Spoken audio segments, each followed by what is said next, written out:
విద్యార్థులందరికీ స్వాగతం. మనం అత్యంతమైన కీలకమైనటువంటి కరోనా ఉధృతిలో ఉన్నాం.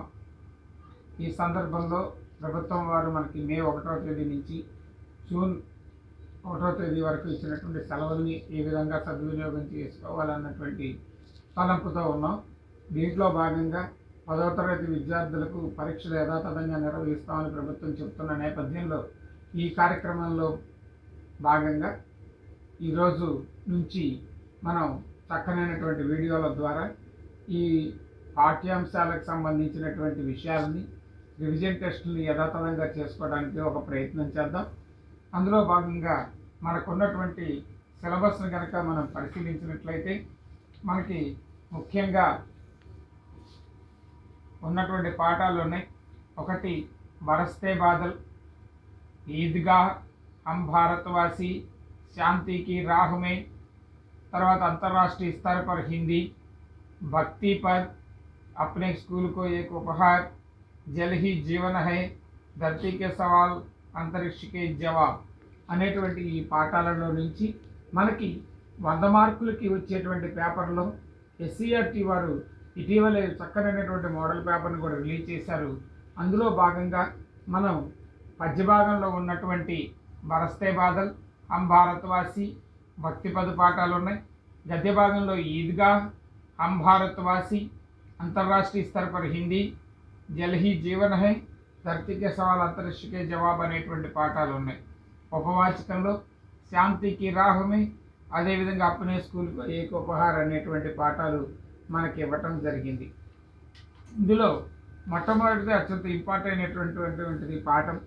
మనకి ఇక్కడ ఈ పాఠం నుంచి మనకు వచ్చేటువంటి అవకాశం ఉన్నటువంటి ప్రశ్నలు ఎస్సీఆర్టీ మోడల్ పేపర్ ఆధారంగా మనకు ఉన్నటువంటి ప్రశ్నలు 5 మార్కుల ప్రశ్న పద్యం ఇచ్చి దానికి సంబంధించినటువంటి ప్రశ్నల జవాబులు ఇవ్వటి రాయటం. రెండవది కవి పరిచయానికి సంబంధించినటువంటిది. మూడవది ఈ పాట నుంచి చిన్న ప్రశ్నలు మరియు 10 మార్కుల ప్రశ్నలు వచ్చేటువంటి అవకాశం ఈ పేపర్లో మనకి ఉన్నది. అందులో భాగంగా ముందుగా ఈ 17వ నెంబర్ ప్రశ్నలో వచ్చేటువంటి మనకి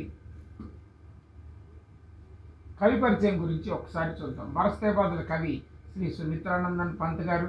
ఈయన प्रकृति के बेजोड़ कवि माने जाने वाले सुमित्रानंद पंत जी का जन्म 20 मई 1919 में अल्मोड़ा जिले के कौसानी गांव में हुआ.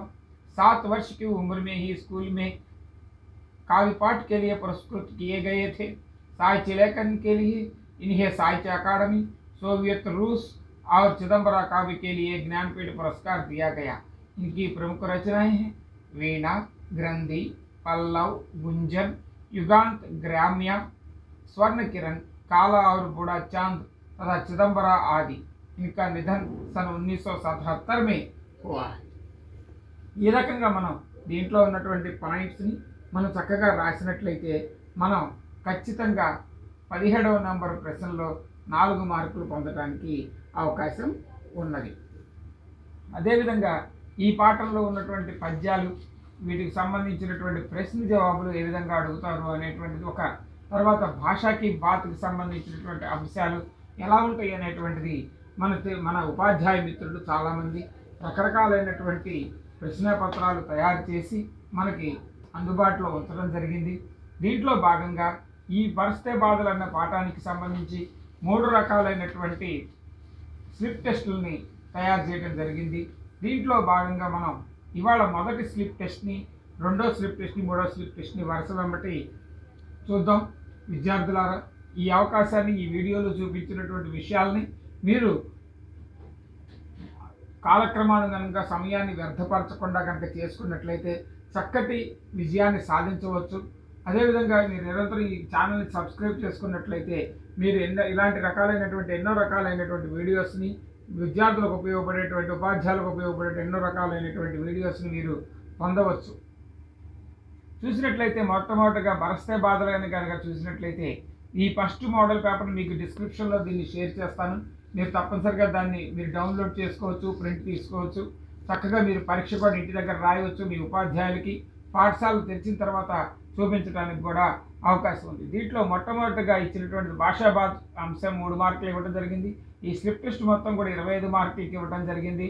ఇందులో బరస్తే బాదల కవితలో నుంచి ఇవ్వబడినటువంటిది సప్నే దేఖో ఔర్ సాకార్ బనో, ఇస్ వాక్య మే సప్న శబ్ద కా తత్సమ రూప్ లిఖియే. మనకి ప్రశ్న పత్రంలో 1వ నెంబర్ ప్రశ్నగా ఖచ్చితంగా వచ్చేటువంటిది ఇక్కడ సప్నే దేఖో ఔర్ సాకార్ బనో. దీంట్లో ఈ సప్న అనేటువంటి దీంట్లో ఉన్నటువంటి తత్సమ శబ్దాన్ని యొక్క ఈ సప్న అన్నటువంటి పదం యొక్క తత్సమ రూపం, తత్సమ తద్భవుని సంస్కృతం నుంచి యథాతథంగా తీసుకున్నటువంటి పదాలని తత్సమ పదాలని, దాని యొక్క రూపాంతరం చెందినటువంటి పదాలని తద్భవ పదాలని మనకి తెలిసినటువంటి విషయమే. దాని సమాధానం కనుక చూసినట్లయితే తత్సమ పదం స్వప్న అవుతుంది. पानी जम जम बरसने लगा, क्रिया विशेषण शब्द पहचानिए. క్రియా యొక్క విశేషం, క్రియ యొక్క విశేషణాన్ని తెలియజేసేటువంటి దాన్ని గమనిస్తే దీంట్లో పానీ ఎలా పడుతుంది, వర్షం వర్షం ఎలా పడుతుందిట, జం జం భరస్తే, బరసన అనేటువంటి క్రియ ఈ క్రియ యొక్క విశేషణాన్ని తెలియజేస్తుంది. కాబట్టి దీన్ని ఏమన్నారంటే క్రియా విశేషణ్ అని చెప్పేసి అన్నారు. తర్వాత ఇక్కడ చూడండి, ఇప్పుడే మనం చదువుకున్నాం ఈ అంకెలు అనేటువంటివి ప్రశ్నాపత్రంలో 3వ ప్రశ్నగా ఇవ్వబడేటువంటి అంకెలన్నీ కూడా ఎలా ఇవ్వబడతాయి అంటే మన కవికాలాదుల నుంచి కానివ్వండి, లేదా ఇతరులైనటువంటి మన పాఠ్యపుస్తకంలో ఉన్నటువంటి ఇతర రకాలైనటువంటి అంకెలు ఏవైతే ఉన్నాయో వాటిని కనుక మనం క్షుణ్ణంగా కనుక నేర్చుకున్నట్లయితే మనం ఈ ప్రశ్న సమర్థవంతంగా పూర్తి చేస్తాం. ఇక్కడ మనం రాయాల్సినటువంటి అక్షరాల్లో రాయాలి 1977 అని రాయాలి. 1977 అని జవాబు రాసినట్లయితే మీకు 1 మార్కు వచ్చేటువంటి అవకాశం ఉన్నది. అదేవిధంగా ఇక్కడ మనం గమనిస్తూ ఉన్నాం, అర్ధగ్రాహ్యత ప్రతిక్రియకు సంబంధించి ఒక పద్యాంశం ఇచ్చారు. దాన్ని కింద మీకు జవాబులు 5 మార్కులకి జవాబు ఇవ్వటం జరిగింది. దాదురు టరటర్ కర్తే జిల్దీ భజతి జన్ జన్, म्याओ म्याओ रे मोर पीऊ पीऊ चातक के गण, उड़ते सोन बालक आद्र सुख से कर क्रंदन, घुमड़ घुमड़ गिर मेघ गगन में भरते गर्जन. टर टर शब्द किनका है, ఇక్కడ మేండక్, చాతక్, మోర్, మేఘ్. ఇక్కడ మీకు ఆన్సర్ ఏం పెట్టాలి అనేటువంటిది సందేహం రావచ్చు. ఎందుకంటే ఇక్కడ దాదుర్ అని ఉంది, మనమేమో దాదుర్ కోసం వెతుకుతూ ఉంటాం. కానీ ఇక్కడ ప్రశ్నాపత్రంలో జవాబు ఆ ప్రశ్నలో దానికి సంబంధించింది ఏది కూడా ఇక్కడ మనకి ఇవ్వబడలేదు. కానీ ఇక్కడ దీని యొక్క పర్యాయ పదం ఇవ్వబడింది. దాదుర్ అనేటువంటి దాని యొక్క పర్యాయ పదం మేండక్. దాదుర్ అన్నా మేండక్ అన్నా కప్ప అనేటువంటి అర్థం. కాబట్టి ఇక్కడ ఇంగ్లీషు భాషలో పెద్ద అక్షరాలు క్యాపిటల్ లెటర్లో మాత్రమే జవాబు రాయాల్సినటువంటి అవసరం ఉంది. సోను బాలక్ క్రందన్ కిస్ కారణ్ కర్తే హే, ఎందుకని సోను బాలక్ క్రందన్ కడుతుందంటే ఆర్ధ సుకుసే, పద్యంలోనే ఉంటుంది ఆన్సరు. మనం దాన్ని చూసుకొని ఇక్కడ జవాబు దీన్ని మనం ఇంగ్లీష్ భాషలోని క్యాపిటల్ అక్షరాలతో మాత్రమే నింపాలి. మేఘ శబ్ద కా పర్యాయ శబ్ద నిమ్న में से क्या है, మేఘ శబ్దం యొక్క పర్యాయవాచక శబ్దం ఏమిటి? వెరీ గుడ్, మీరు బాగా చెప్పారు, బాదల్. అదేవిధంగా జిల్లి కిస్ తరహ బజती है, జిల్లి కైసే బజती है, జిల్లి భజతి జన్ జన్. జమ్ జమ్ ఉంది, రోమ్ రోమ్ ఉంది, కమ్ కమ్ అని ఉంది, చివరిలో జన్ జన్ అనేటువంటిది ఇవ్వబడింది. चातक गण की आवाज क्या है, चातक गण के आवाज पिवू पिवू रे चातक गण. పివు పివు అన్న అర్థం ఎక్కడ ఉందో చూసుకొని ఆ పదాన్ని ఇక్కడ మనం నోట్ చేస్తూ ఉంటాం. అదేవిధంగా ఇంకొక పద్యం కూడా ఇవ్వడం జరిగింది. జం జం జం జం మేఘ భరస్తే హే సావన్ के, చం చం చం గిర్ती बूंदे तरुओं की चमके, चम चम बिजली चमक रही रे उर में घन के, चम चम दिन थम थम दिन के तम में सपने जगते मन के, बूंदे नीचे कैसे गिरती है. చూసినట్లయితే ఏ విధంగా కిందకి పడతాయి అంటే తరువోంకే చెనకోన్సే, తరువోన్సే చెనకే, కహాకే సప్నే జగ రహే హై, దీనికే అంటే ఇక్కడ మనం సి అని, అదేవిధంగా ఇక్కడ ఏ అనేటువంటి జవాబుని పెట్టాలి. इस कवितांश में चमकने वाला क्या है, చూడండి చమకనే వాలా క్యా హై, చంచం బిజిలీ చమక్ రహీ రే. కాబట్టి జవాబు ఏమవుతుంది? బిజిలీ. Very good. మీరు ఇలానే చెప్తూ ఉండాలి. తరు శబ్ద కా సమానార్థి శబ్ద పెహచానియే. మనం పద్యంలో కనుక ఒకసారి కనుక జవాబులు కనుక మనం ఒకసారి వెతికినట్లయితే మనకి తప్పనిసరిగా ఈజీగా 5 నుంచి ఈ సెక్షన్లో భాగ 2లో ఉన్నటువంటి 20 మార్కులకి మనం 20 మార్కులు సాధించడానికి చక్కనైనటువంటి అవకాశం ఇక్కడే ఉన్నది. तरु शब्द का समानार्थ शब्द क्या है? पानी, पेड़, बिजली, दिन. आंसर पेड़. इस कविता में किस मास का वर्णन किया गया है? అంటే పద్యం యొక్క మొదటి లైన్లో ఇవ్వబడింది झम झम झम झम बरस रहे हैं మేఘ బరస్తే హే సావన్ కే. సావన్ అన్న పదం ఉన్నది, ఎక్కడ ఉన్నది వెతకండి. డి ఆన్సర్ వచ్చేసింది. అదేవిధంగా ఈ ప్రశ్నలో భాగంగా అభివ్యక్తి సృజనాత్మక కింద 4 మార్కుల ప్రశ్న ఇచ్చారు. సుమిత్రానంద పంత్ जी के बारे में पठित पाठ के आधार पर 5 वाक्य लिखिए. అంటే మనం ఇప్పుడు చెప్పుకున్నటువంటి कवि परिचय దీన్ని ఇంకో రకంగా కూడా అడగవచ్చు. प्रकृति के बेजोड़ कवि माने जाने वाले सुमित्रानंद पंत जी का సాహిత్యక పరిచయం दीजिए అని కూడా అడగటానికి అవకాశం ఉన్నది. అదే లేకపోతే సుమిత్రానంద పంత్ जी के बारे में आप क्या जानते हैं అని కానివ్వండి, లేదా బరస్తే బాదల్ కవిత के कवि के बारे में आप क्या जानते हैं అని కానివ్వండి. ఇదే ప్రశ్నిస్తారు, కానీ సమాధానం మాత్రం ఒకటిగానే రాయవచ్చును. తర్వాత ఒక చుట్టి పత్ర మనందరికీ తెలుసు. 6వ తరగతిలో మనం బడిలో చేరినప్పటి నుంచి మనం ఖచ్చితంగా నేర్చుకునేటువంటి ఉత్తరం చుట్టి పత్ర, సెలవు చీటి. మనం ఈ సెలవు చీటిని ఏ విధంగా రాయాలి అనేటువంటిది మీ ఉపాధ్యాయులు ఆల్రెడీ మీకు తెలియజేసే ఉంటారు. దాంట్లో మనం అదేవిధంగా అలాంటి చుట్టి పత్రం మనం కూడా నేర్చుకొని పాఠ్య పుస్తకంలో ఉన్నటువంటి వాటిలో మీ నోటు పుస్తకాల్లో మీరేంటంటే ప్రతిరోజు ఇలా ఇవ్వబడేటువంటి వాటిని మనం కనుక గమనించుకొని రాసినట్లయితే ఈ సమాధానం మనం ఈజీగా మనకి 8 మార్కుల ప్రశ్నగా ఈ ఉత్తరం అనేటువంటిది మనకి పరీక్షల్లో రాబోతోంది. కాబట్టి మన సెలవు చీటీ రాయడం అలవాటు కావాలి. అదేవిధంగా మనం ప్రతిసారి కూడా మనం ఇలాంటి ఉత్తరాలు రాస్తూ నిదానం నేర్చుకుంటూ కనుక ఉన్నట్లయితే మనం ఎంతో రకంగా ముందుకు పోయేటువంటి అవకాశం దీంట్లో ఉన్నది. మనం ప్రతిరోజు ఈ సెలవు చీటీ ఒకదాన్ని ఖచ్చితంగా ప్రాక్టీస్ చేయాలి. లెటర్లు, ఉత్తరాలు, అదేవిధంగా వ్యాసాలు అనేటువంటివి మనం నిరంతరం చదువుతూ ఉంటేనో రాస్తూ ఉంటేనో మనకి తెలుస్తూ ఉంటాయి. వాటిని మనం చూసుకొని నోట్బుక్లో సంసిద్ధం అయినట్లయితే ఇక్కడ మనం చూడవచ్చు. మీకు ఉదాహరణపూర్వకంగా మీకు ఒక పత్రలేఖ చూపిస్తున్నాను. बुखार के कारण 4 दिन की छुट्टी मांगते हुए अध्यापक के नाम पत्र लिखिए.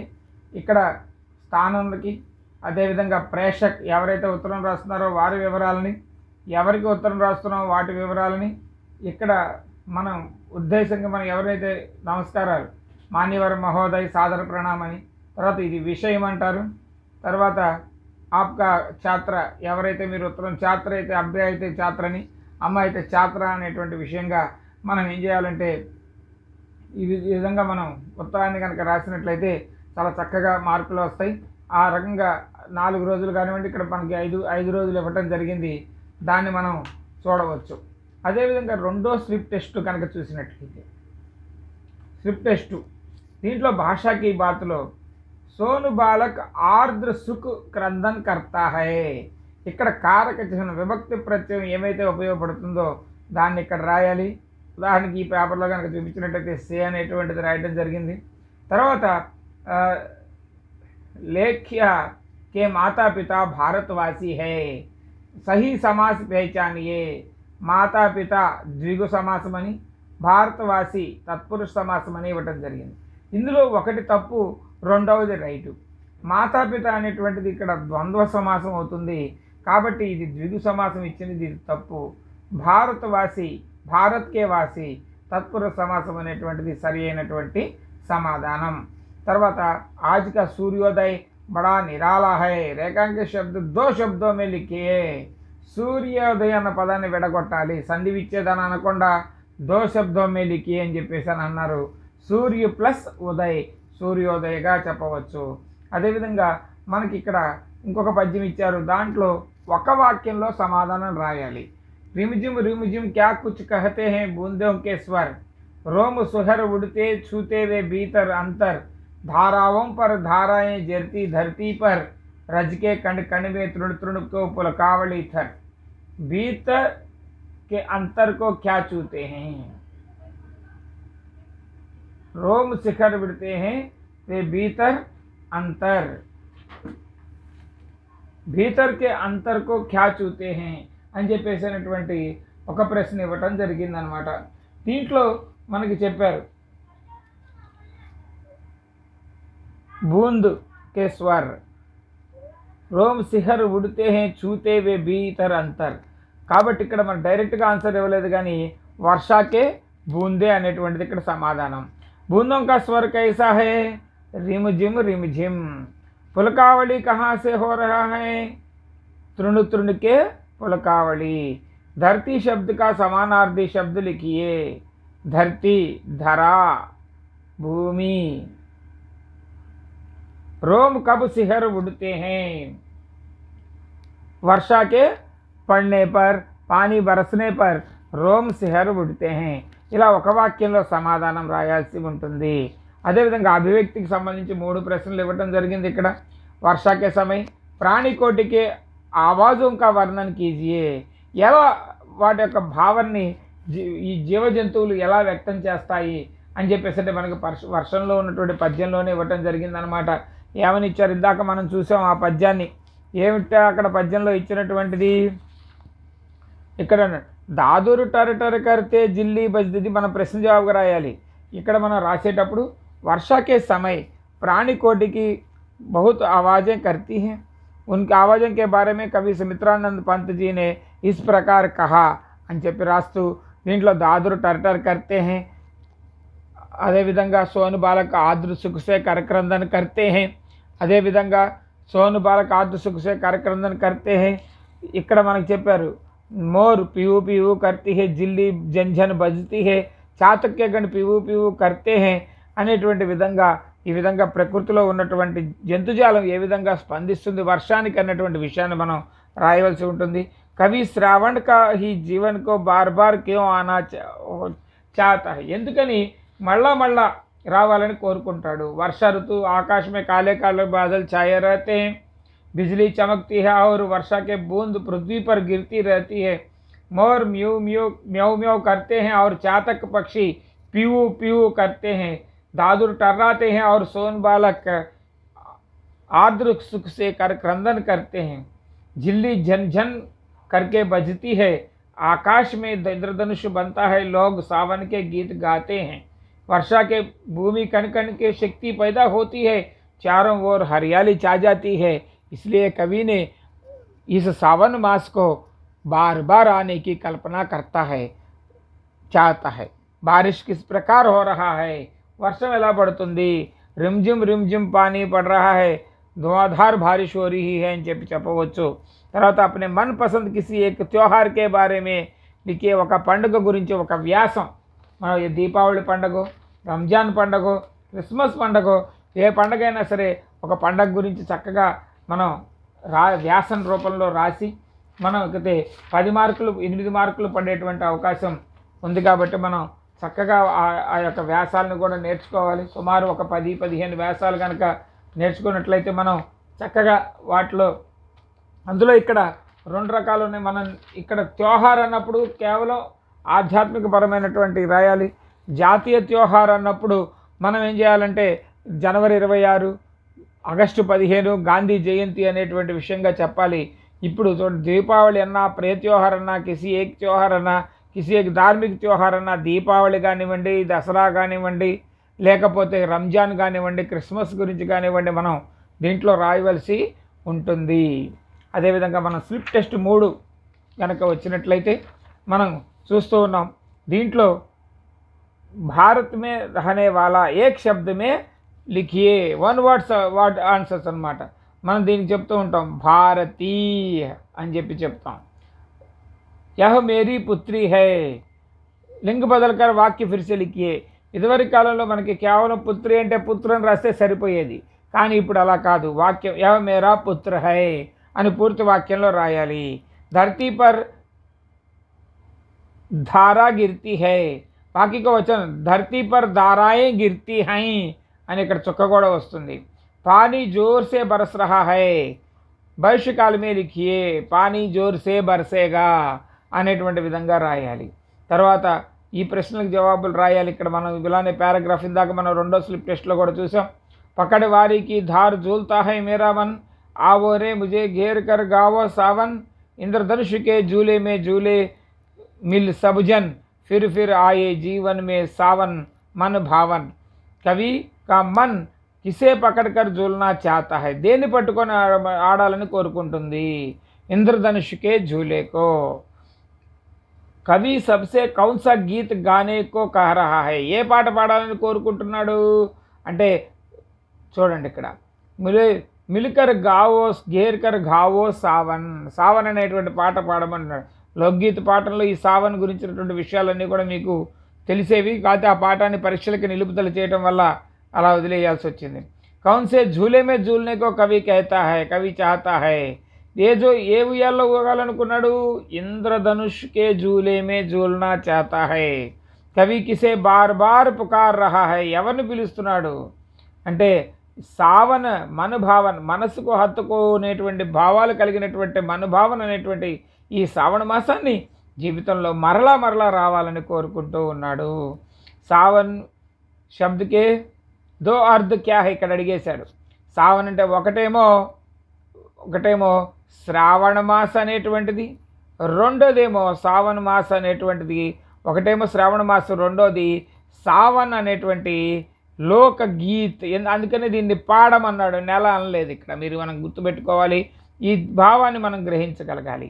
అదేవిధంగా అభివ్యక్తి కనుక గమనించినట్టయితే ధరతికే సౌందర్యక వర్షాసే క్యా సంబంధ హై, భూమికి వర్షానికి సంబంధం ఏంటి అనేటువంటి విషయాన్ని మీకు తెలియజేయమని అడుగుతున్నాడు. వర్ష సభీ ప్రాణియం కా జీవన్ కా ఆధార్ హై, ఎలా అని చెప్పమంటున్నాడు. బరస్తే బాధల కా సారాంశాన్ని 10 మార్కులకి ఇవ్వటం జరిగింది. ఈ రకంగా మన 25 మార్కులకి 3 పేపర్లు ఈ పాఠానికి సంబంధించినటువంటి రివిజన్ టెస్ట్కి సంబంధించినటువంటి విషయాలు మనం తెలుసుకుందాం. రోజువారీ వీలైనంత వరకు కూడా ఈ విషయాలన్నింటినీ కూడా మనం కూలంకషంగా జవాబులతో సహా చెప్పుకుంటూ మీ రివిజన్కి తోడ్పడుకుందాం. మీరు అందరూ కూడా ఈ పేపర్ల కోసం వీడియో లింకులో డిస్క్రిప్షన్లో మీరు క్లిక్ చేసినట్లయితే ఈ పేపర్లు మీరు ప్రింట్అవుట్ తీసుకోవడానికి ఉపయోగపడతాయి. మీరు కనుక నిరంతరం చదువుతూ ఉంటే కరోనా వైరస్ కారణంగా ప్రబలుతున్నటువంటి ఈ యొక్క కుకాలంలో మనం అందరం కూడా సకాలంలో స్పందించినట్లయితే ఎటువంటి పరిస్థితుల్లో ఇబ్బంది లేకుండా పరీక్షలను కూడా మనం పూర్తి చేయగలుగుతాం, చదువుకోగలుగుతాం. కాబట్టి అందరూ కూడా సహకరిస్తారని ఆశిస్తూ అందరికీ బాయ్.